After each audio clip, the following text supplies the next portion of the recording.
Rain poured through the forest as a pregnant woman ran desperately, her movements fast and frantic. Whatever was chasing her remained unseen. She managed to hide inside a mountain cave, concealed by thick bushes deep within the forest. For a while, she rested, realizing she was no longer being pursued. The rain gradually softened and eventually fell silent as the night grew still.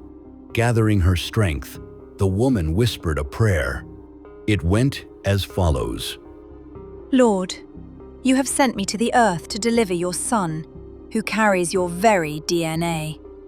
The evil one knows this and cannot bear it. Why have you allowed him to assail me and your son who carries your very DNA? Come to my rescue, O Lord. Come and save your servant. I trust you, my... At that very instant, as she uttered the prayer, a loud and powerful roar echoed from outside the cave.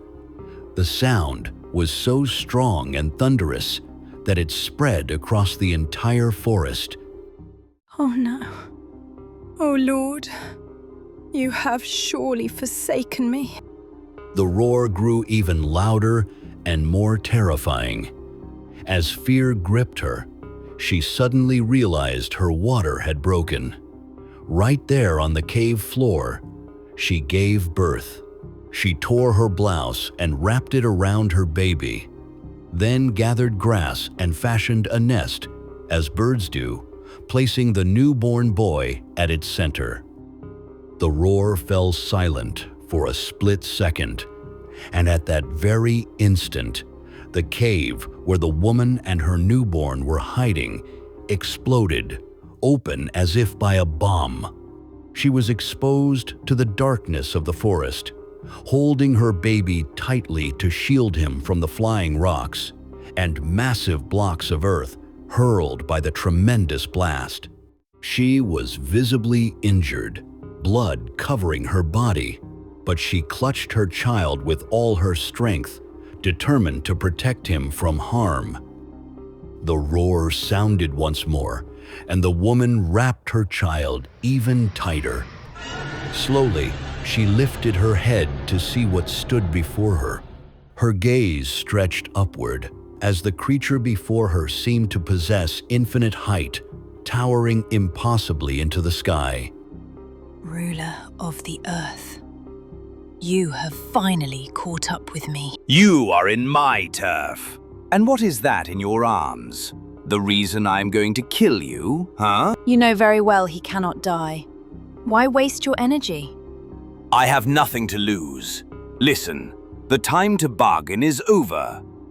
The creature then revealed itself as a dragon, a massive red one. It was so tall that it could see in all directions across the earth. When it stood, its width spanned the entire land with nothing visible behind it. One of its 6 heads unleashed a torrent of fire, and flames immediately engulfed the entire forest everywhere, except the spot where it stood with the woman. Hand the child over to me. Take him yourself. Don't play games with me. You know you must surrender the child to me yourself if I am to rule over him, for he possesses the Lord's very DNA. I will never surrender him to you. He is here to overthrow your government. The dragon became furious at her defiance. With a mighty force, it lifted the baby into the air, causing both the child and the woman to wail in terror. The dragon then wound its tail around both hands and feet of the baby and chopped off these respective body parts. Again, a violent force erupted in the vicinity, but this time it worked against the evil dragon. The opposing power pushed both the woman and her baby into complete disappearance, while the dragon was pulled toward the ocean. It tried to resist, spewing a torrent of fire from its mouth, but the force was too strong. The dragon was forcibly submerged into the depths of the ocean. Its head, the one it had used to breathe fire, terribly injured.